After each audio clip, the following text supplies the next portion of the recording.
video is sponsored by Alpha Draft, where you can play fantasy esports such as League of Legends, and they also sponsor a podcast I do in League of Legends called By the Numbers with Monte Cristo, where we break down the fantasy stats for LCS, LCK. We even did an LPL episode once, so you can check that out in the description box below. Now, it's long been the case in the League of Legends scene that people have asked it, requested, badgered, demanded, just politely wondered, will there ever be any kind of a sandbox mode in League of Legends? And what that means is sandbox mode, essentially, is the idea that there'll be some sort of an environment, a map, a mode, where you go into it and you can just perform the same action over and over again. It's not a game of League of Legends. You just go in and say, for example, you can use your ability and it doesn't have, if it's a flash, it doesn't have a 3-minute cooldown. It has, who knows, a 10-second cooldown, a 2-second cooldown. So you can just keep flashing over and over and test what the limits of a flash are, what walls you can go over. You can use an ability over and over. And instead of the ultimate having, 70 seconds cooldown, it's 5 seconds cooldown. So you can try over and over again and you can master technique. Basically, the same sort of principle you've seen in any sport pretty much, where they've broken every component of mechanical expertise and execution down to a drill that you run over and over and over, and that you can then watch a video of someone else doing it over and over and over, and you can see, I can see that my arm moves a little bit this way as he throws the ball like that. So you get the little nuances of it. Instead of, if you saw it once, it'd be very hard to break it down. You need to see it again and again to see the differences and see the similarities and see what the kind of essence of it is when boiled down to its simplest aspect.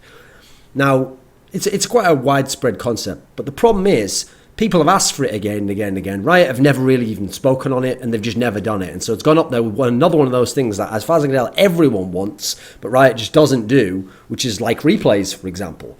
But they made the classic mistake of actually addressing this recently. I'm not sure why. You're not going to do it anyway. It was already a dead issue in the sense that people would ask for it, but because it's been asked for so many times, people even almost have a level of fatigue in hearing about it, so they don't give that much. They're like, yeah, I do want it, but, Riot would never do that. And that's just the way it is, so I'm not sure why they've even provoked this whole debate about it again, if they're not going to, in fact, then do it. So anyway, they came out with this statement on the League of Legends website where they spoke about sandbox mode. And in part of it, they said, they were talking the second reason why a sandbox mode might be requested. The second reason is that players want to practice very specific skills without the constraints of a regular game. Next sentence. For this point, our stance is that sandbox mode is not the way to go. Right, what does that mean? That doesn't make any sense. Because what you've essentially just said there is players want a way to practice very specific skills without the constraints of a regular game. Well, that by definition would be like a sandbox mode. Your stance is that a sandbox mode, i.e. not a proper game where you can practice these things, is not the way to go to have an area to practice specific kills without it being a game. Right? This doesn't actually logically make any sense here. Whoever wrote this, do you understand English? Is it a language problem? Do you understand how to think? Do you understand how to construct a thought and check that a thought goes into another thought without just disappearing in a black hole, coming out and starting at the beginning of the thought again, so it's just a fucking circle that never ends? Like, I feel like when you start explaining something, it would be like falling into a black hole, because it seemed from the outside like you just went in, but inside you'd be stuck on the event horizon seemingly forever, just falling in on your own one thought that you never got through and figured out how to articulate. I can already tell, by the way, that's like my first go-to analogy, that we're already onto a winner here. This is a topic that obviously tilts the mother-loving shit out of me. So anyway, let's think about this concept. Before we go into more stuff about the Riot statement, what are the benefits of a sandbox mode? Well, the most obvious is to practice certain abilities. So at the most simple level, just to practice your abilities, to be able to do them again and again and again, but without different contexts of being in the game, just to practice the very basics of the ability, see exactly what it does, what the limitations are, how it interacts with other things. Then obviously abilities that have skill shots, to practice doing these skill shots, the timing of them, the distance of them, how to respond to something with them, just the mechanical component of doing multiple of them if they interact in any way with each other. This would help pros. Obviously, at the pro level, they don't want to have to play a whole game to practice a champion's abilities only within certain contexts. Like in a whole 40-minute game, they might only get to practice the specific ability they want to test, like the ultimate, 5 times in the whole game. Instead of in sandbox mode, they can do it 5 times in 5 minutes. so they can practice, get this down, get the drill down, like all sportsmen do in real sports. It would help amateurs, because amateurs who are having real problems with these issues, that for them it's even worse to only get to practice it every now and then, because they're the ones who need to drill it over and over and over so they can work out the kinks of what they're doing wrong. Hey, what would be great was, imagine you have a friend who's really good with this champion and you're really bad, but you can just record a really quick little 5-minute video of you doing the ability over and over again in this certain way, and he can just say, oh, here what you're doing here is, here's the little tip, you're just doing this a little bit wrong, you're doing that a little bit wrong. If you just show him one clip from a game, it's going to be very hard for even him, the expert, to show you what you're doing wrong and then to demonstrate it in any sense. And what's he going to do? Go into a game and find exactly that situation and try and do it? It wouldn't work. So as a learning tool, it's good for all levels of the game. It's really good for pros because they want to practice a lot. But it's also very, very good for amateurs because they're the people who need to learn the most. So then we have this statement, a crazy statement, which comes after those sentences I described before, which says, playing games of League of Legends, as in proper matches, playing games of League of Legends should be the unequivocal best way for a player to improve. What the fuck does that statement mean? Again, I'm not asking what the answer is. What does the words in that statement, what are they supposed to convey? What message? I'll repeat it. Playing games of League of Legends, you with me so far, playing a game of League of Legends, going into rank, going into normal, should be the unequivocal best way. So basically, it's not even debatable. This would be the best way. The best way for what? For a player to improve. You didn't finish the sentence there, mate. To improve what? To improve at playing whole games of League of Legends? Yes. Well, we can all agree with that because it's a fucking tautology. That's like saying riding on a bus is the best way for someone who wants to travel on a bus. Well, yeah, no shit, mate. If you go in a car, it's not going to be as good if you specifically want to be on a bus. Now, if you're going to say to travel, that should be unequivocally the best way to travel. Immediately, I can disagree with that. And go, there's other ways that you can travel. And how do you enjoy traveling? What is your end goal when you're traveling? To get there as fast as possible, have as enjoyable a journey as possible, to meet other people while you're traveling. See, there's all different aspects. So when they say this here, again, either it's quite an idiotic tautology that they're saying it's the best way to improve. Well, obviously it is at the whole game of League of Legends because you're playing the whole game of League of Legends and you're playing it as if real because guess what? It is real. So that doesn't make any sense. Either it's a tautology that makes no sense or they're actually totally wrong. Because if instead what I do with this sentence is what I think they actually are trying to suggest, here's the crazy part, is I think they're trying to say playing games of League of Legends should be the unequivocal best way for players to improve, and then it should be square brackets at such things as skill shots, practicing abilities. Well, you're definitely wrong there, mate, because as we've outlined, that is literally the definition of what the point of a sandbox is and why it's beneficial and why people would want it. I mean, in this world, if playing the game would be the unequivocal best way to improve, well, then no problem. Make the sandbox. No one will use it because it won't even be that useful. It'll be a wasteless diversion, distraction, digression, won't it? Everyone who plays the proper game will get the most benefit out of it, which obviously doesn't play into later on where they kind of imply that you'd get this unfair advantage from doing so. I mean, what does it even mean? Improve at what? This goes against the concepts of training in every sport and competition I'm aware of. So in football, you train certain shots over and over, you train certain passes, you train certain dribbling, movement off the ball to get it, anticipation.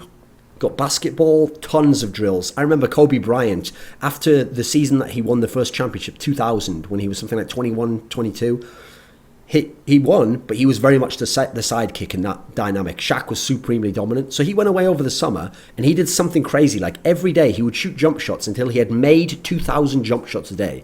Didn't shoot 2,000 jump shots, which would be crazy in itself. Shot until he had made 2,000 in a day.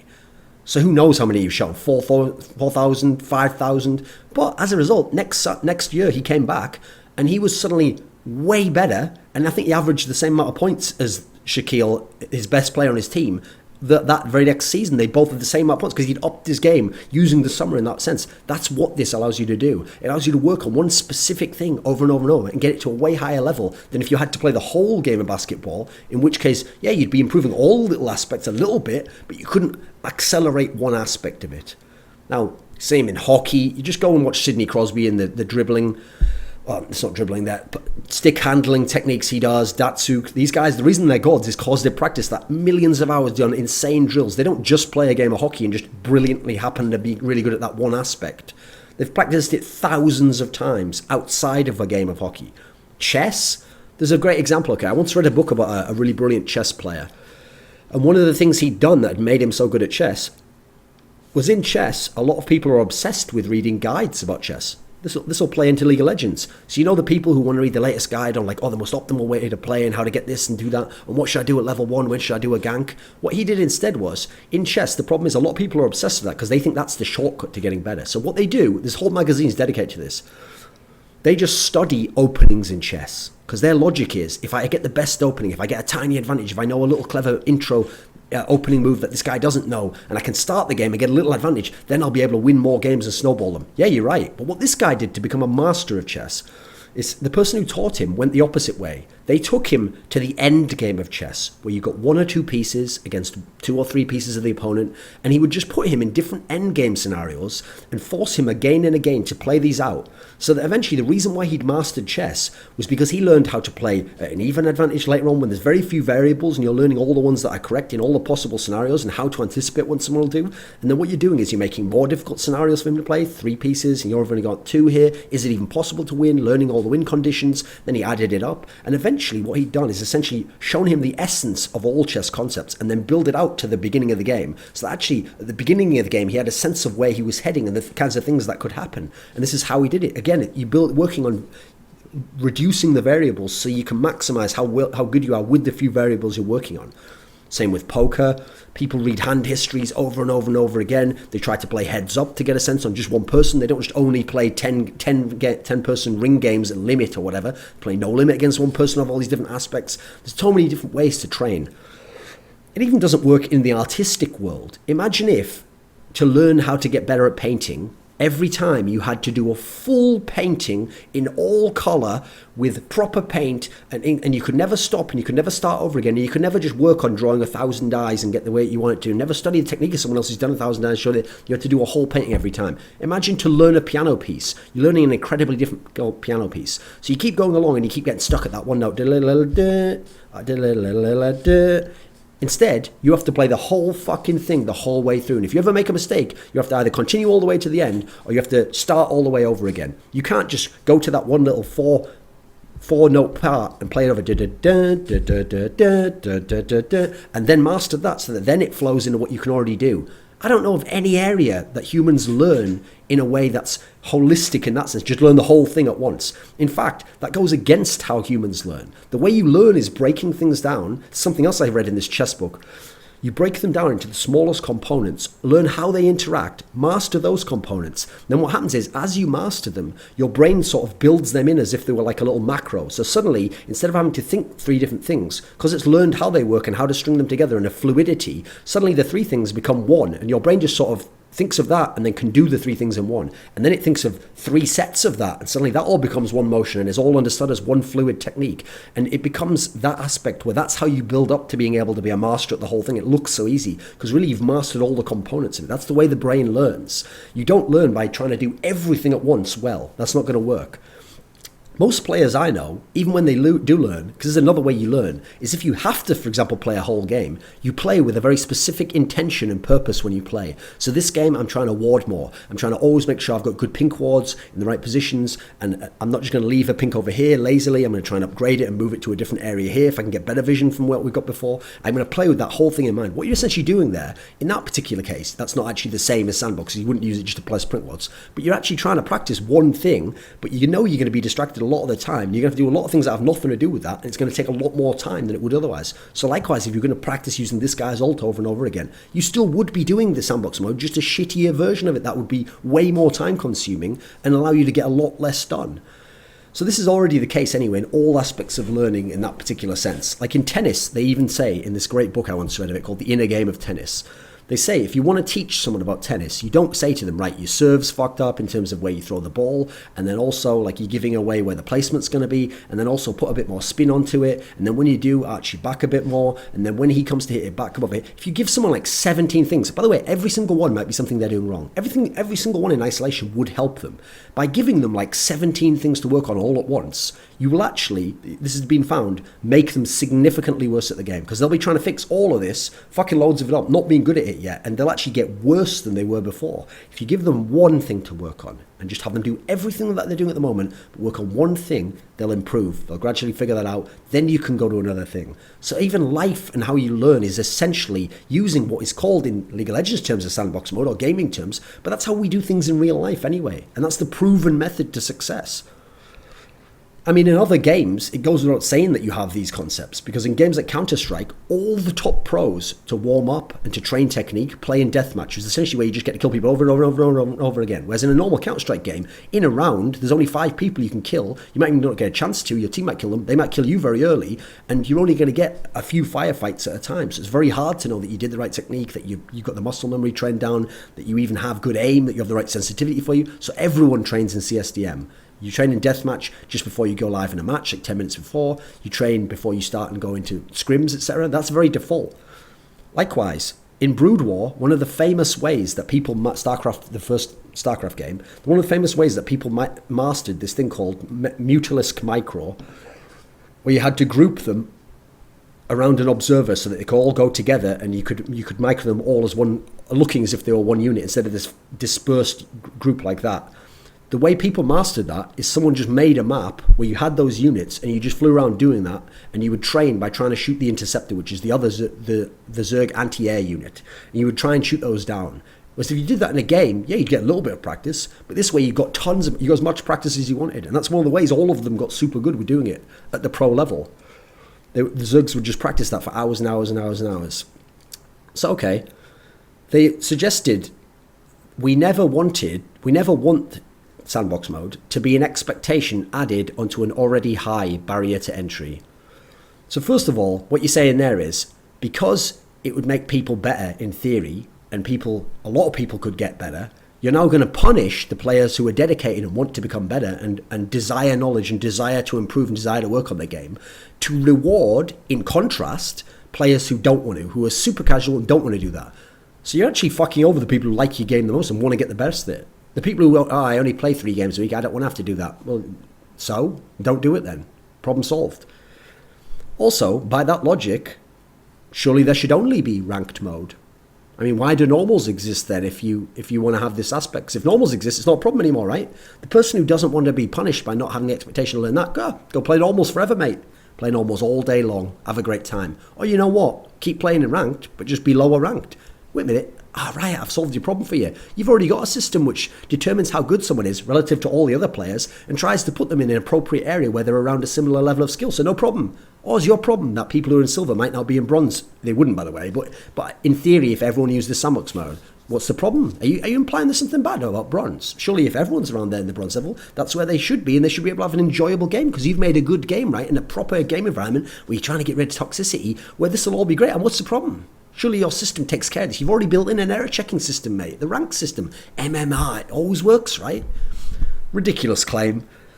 Also, I'll repeat the statement again. We never want that to be an expectation added onto an already high barrier to entry. I could fucking cry laughing. I wish I could go back in time, guys, with you right now. Get in a fucking DeLorean, go 88 miles per hour, that flux capacitor kicks in, and we could go back to when I first saw the game League of Legends. When my only games I was playing at the time, I was super hardcore into Quake Live, started to get into Brood War, been in it for maybe a year or so, and then I was into Counter-Strike 1.6 very seriously. And because I'd come from Quake, even Counter-Strike was a pretty casual game to me. And StarCraft, Brood War, and Quake World were incredibly hardcore games. When I first discovered League of Legends, I remember being like, this is terrible. This will never be an esport because it's so poor. Like, the level of skill that you can display is actually incredibly low compared to the games I'm looking at. Even Counter-Strike, which I thought wasn't that skilled a game anyway.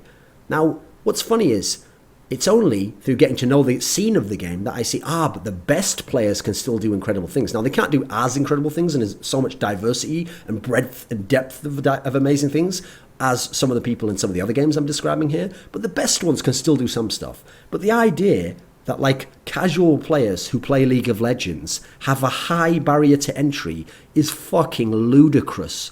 You know who half the people I see who play League of Legends, who respond to me on Twitter, and I see posts and have the League of Legends in their profile when I go through people's Twitters?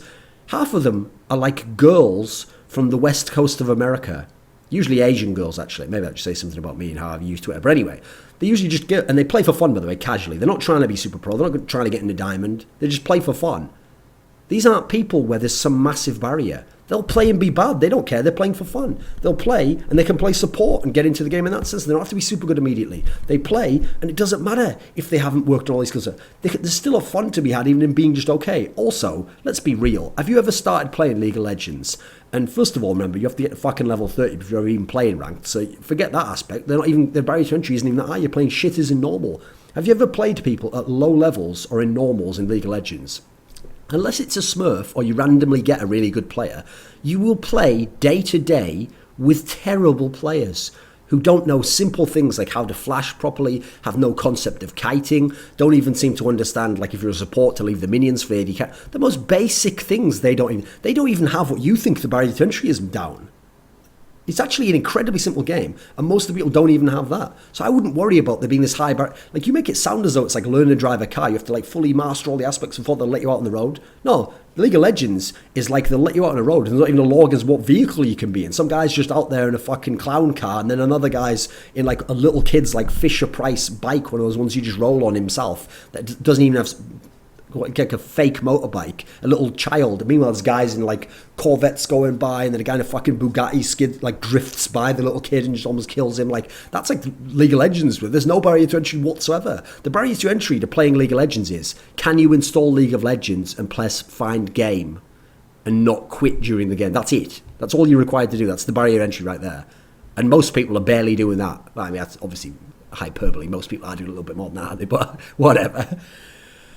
Also, why would it be an expectation in this sense? Like, why we would never want that to be an expectation. What does that mean? Like, why is it an expectation? What does that even mean? Why would it suddenly become expected to do this? No, if you want to improve, there's already things you could do that would be an expectation, right? Read guides, watch pro tips. People don't do this already. Some people do. Not everyone does. Surely the expectation is already there that they should do that. They don't know. I mean, there's another quote here.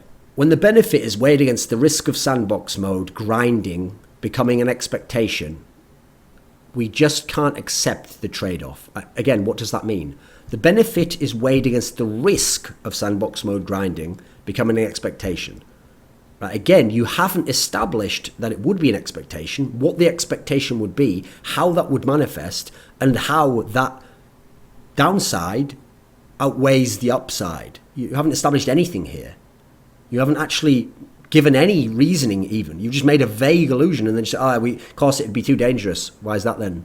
Because of the danger. Like, does everyone at Riot just think in tautologies where there's just one way to do it? And so you don't even have the reasons why. Why is that right? Because it's the right thing? Yeah, but why would you do it that way? Because we want to do the right thing. No, but I'm asking, in what way would you arrive at the position that that's right? Because I thought about all the things you could do and I decided that one was right. No, listen to the words and how I say them. Like, why would that be the right thing? It's not important, really. Ultimately, it's just that it's the right thing and we do the right thing. Like, I can't handle this. Like, this isn't even communication at this point. You're not even communicating and articulating your thoughts. You're just essentially telling people that's how it is, and then that's it. Okay, well, cheers. Thanks for that. I wasn't aware that the how it is how it is. I was wondering why, and if we could maybe discuss if things could be a different way. No, I just told you it's how it is. Cool, great. This is also a thing where Riot does this again and again, and unfortunately people in League of Legends, I constantly run up against this and it tilts me so hard, because what happens is, I understand why people do this. People who've come along and League of Legends is their first esport game. And so when they have these problems come along, the Riot explains it like this, like, we've tried these things, but we're not sure how it'd go. They go, let's be fair to them. They're a new company. They haven't tried things. None of us can really know how it would go. No, that's the problem. You and Riot don't seem to understand. You didn't invent esports. You didn't invent popular games. You didn't invent a sandbox mode. You didn't invent the concept of expectations on players when they compete in a competition with people who are better or worse than them. You didn't invent the concept of practice. None of these things are invented. Not only that, they're widespread and ubiquitous in almost every single other game, sport, competition. So as a result, rather than say, what would happen? Let's ponder. You don't need to, mate, because someone's run the experiment. a billion times. So, for example, even in esports, let's go look at the other games that have sandbox modes. Counter-Strike, Dota 2, Quake, Brood War. Let's look at all those ones and let's find out, Riot, if you say that the expectation will be there, go and study those games and show me how the expectation is there, and that's ruining the experience of presumably a majority of the players, because that's why you don't want to do it, okay? Because some of the players would, as you seemingly admit, benefit from a sandbox mode, so you need to show me that more would not benefit. Presumably, that's the weighing up the risk and the reward, right? So go ahead into other games and show me why that is then. I mean, I know people like Light always love to wave their dick in your face about how they have like a degree in, I don't know, whatever his degree is in. And as a result, since we don't have a degree, we're supposed to just take for granted that when he tells us something from a study, well, he's done the study. So at least he's done the study, he's got some evidence, right? Well, go ahead and do the study. The experiment's been run in other games, so show us from psychological studies, from sociological studies, why this is the case. And then maybe you'll at least have a fucking reason as to why you think this is the case. You won't just vaguely say it. Okay, so I think they even made an implication, maybe not in this original post, but a later one, that this happened in fighting games and that it became a requirement almost that someone used sandbox modes. No, it didn't actually. Now, did it become a case in competition in fighting game modes? Remember, be sure when you're explaining yourself to be as specific as possible. Don't be vague.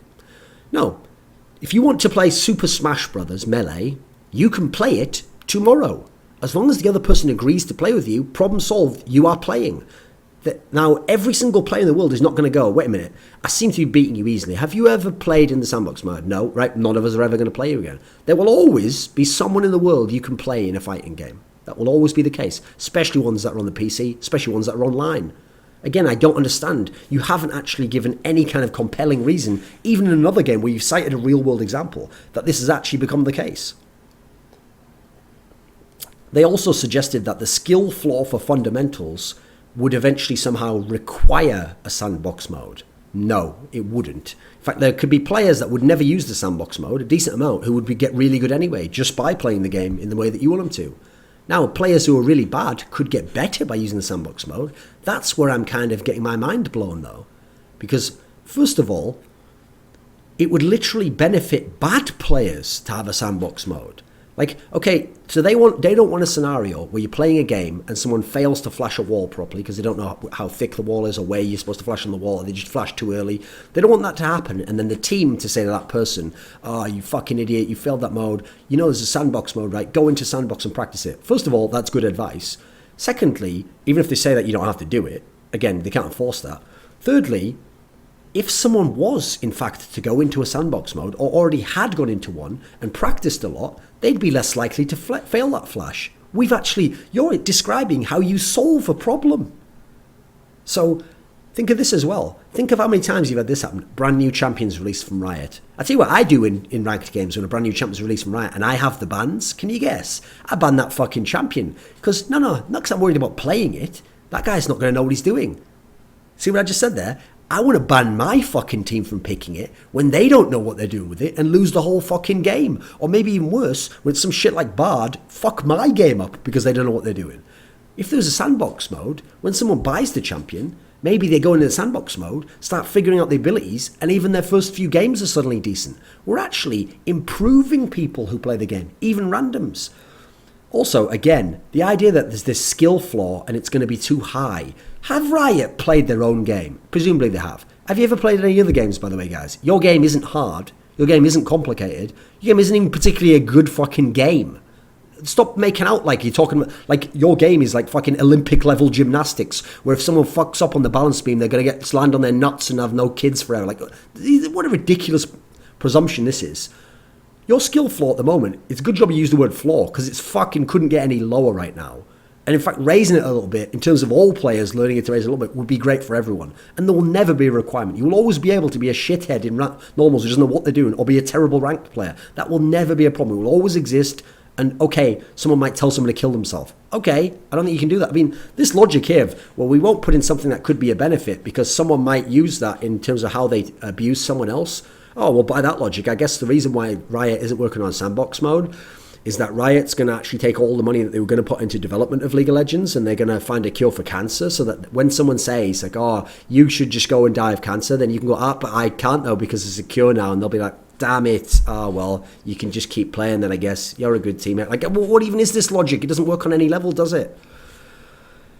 So then they said, we do want to support your ability to grow in mastery, and there may be other avenues to do so, but not this. Right. First of all, you didn't actually say anything there. So you want to support my growing mastery. Again, mastery is such a fucking loose term, and even worse because you just introduced it as a buzzword in the game. We want to support your ability. Well, you're not doing, because you're not providing any possible way. I can just play the game, which I already do. So you haven't done that, and you are not doing it, and you have not found a way to do it. There may be other ways to do it. Okay, cool. There may be other ways. You don't even know yourself if there are other ways. There are other ways, is what you should be saying, right? Otherwise, you're not supporting me. Again, what kind of fucking Orwellian use of language is this? So there may be other avenues to do so, but not this. So you don't know if there are other ways. You just know that there is one way currently, and you've decided that even though this is a way, it's not a way because you're not going to allow it to be. So I always say this: whenever you criticize something, you say something's done wrong, tell that you don't come off as an asshole. Be sure to mention like how it could be done right or a way it could be fixed. You haven't done this here. You haven't even suggested one possible way. Do you not know? Unbelievable.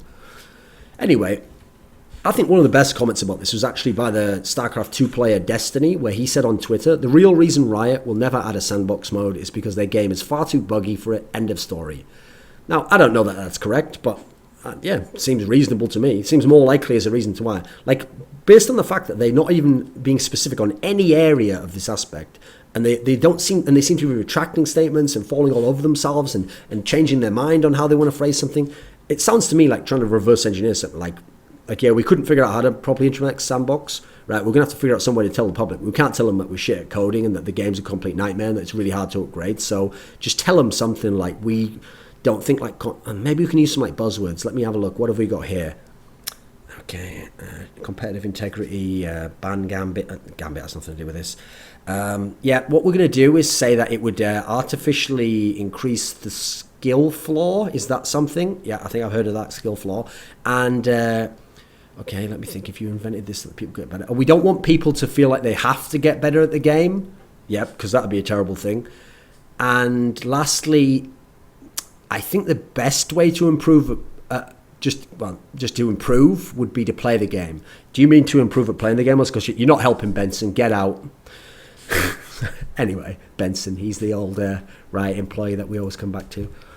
There was then a section at the end, just interestingly enough, where in the same post, but not to do with this, where they said about scratching the competitive itch. We've been working on some improvements to competitive system that we want to roll out for the 2016 season. Front and center to these changes, however, is getting all of ranked play onto team builder mode. You'll be able to pick 2 positions, including Phil, to ensure you're playing in the position you can contribute the most. Feed will probably not be an option, sorry, because it's not even a position, is it? It's a joke. Hilarious.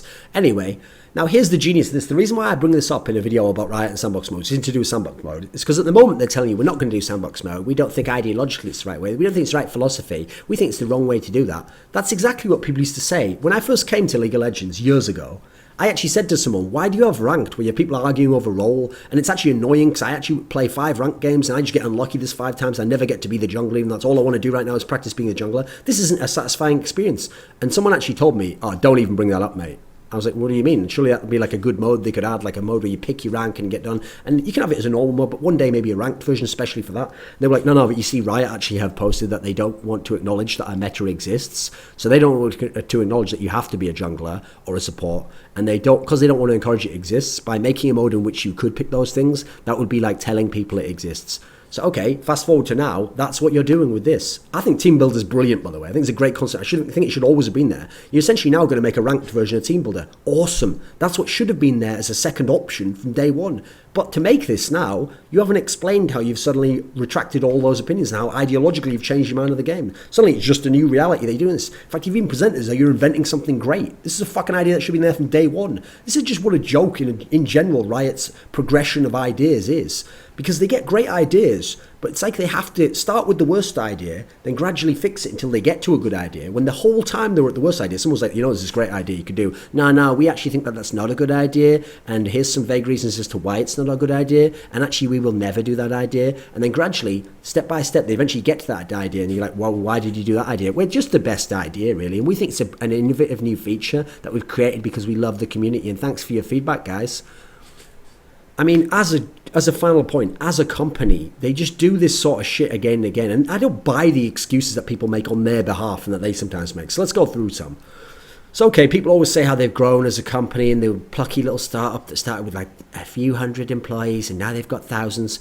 Well, awesome. They should be able to do a lot more than they used to then. The expectation should be a lot higher, right? Because they've got thousands of employees now and they've grown a lot as a company. They've had a massive amount of success and now people have worked on the game for 4 or 5 years. So great. We should be increasing our expectations. In fact, now they're getting to the territory where they're bigger than companies like Blizzard and Valve. They've been around for longer on certain games than some of those companies, and they've had people coding the games probably longer than some of the people who worked on those games. CSGO came out in 2012 and wasn't even made by Valve. It was outsourced to some company called Hidden Path, which is a small development company. So they can't be as good as them with years of advantage on them. Millions and millions of dollars made more in profit, more employees, people who've worked on the game, years to think about what they can't be as good. These disadvantages don't exist anymore, and I don't buy them. They have more resources in terms of men, money, opportunity, people who play the game to test it for them, and other games also have gotten to near their level. Not as big overall, but near them. So even those ideas that the servers would never handle it and there's no technical aspect. I don't know how much you know about engineers, but engineers are brilliant people. Like if you find a really talented engineer, he'll find solutions to problems that you thought were impossible. It's like back before they invented trains. I remember reading something where people thought that there was no point in inventing a train because if you were to go at something crazy like 40 miles an hour, the air would blow past you so fast that you wouldn't be able to breathe properly. Now, anyone who's been on a fucking plane knows that's not even a vaguely plausible concept, is it? You can go at 800 miles an hour now, it has no effect on it as long as you pressurize the fucking cabin. So that's a ridiculous concept. But if you'd have stuck with that original logic, you'd never be able to invent a train, car, aeroplane.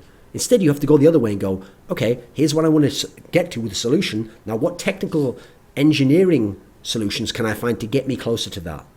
That's one of the things Riot don't seem to do in that sense. And giving them these excuses and apologizing for them doesn't help in that sense.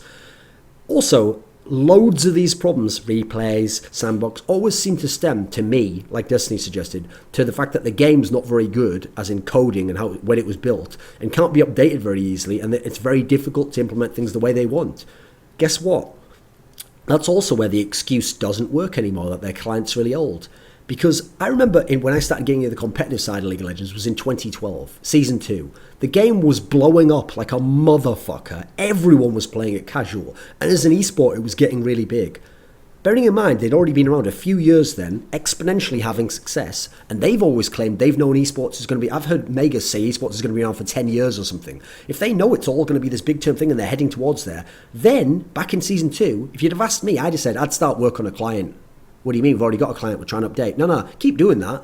Do what you can with that. But separately, get a different development team and have them start work on a standalone separate client that one day will overtake this client, say in a year, 2 years, that'll have the most advanced graphics, that'll run all these things, it'll purposely be built, you'll reverse engineer it to have things you want like replays, host servers, probably have competitive features built into it, and then one day, as you've updated the other one, you transition over to this when the technology on that one no longer works. Instead, they've waited until they've got to the point where the technology is all fucked on the other one, and they still haven't, as far as we know, got a new client even vaguely in development to come out. Or at least they don't admit to it. So this is just like irresponsible on their parts. These excuses don't work. Anyway, much like I make lots of these videos in my own little ideological sandbox, and AlphaDraft pay me the money for it, thanks.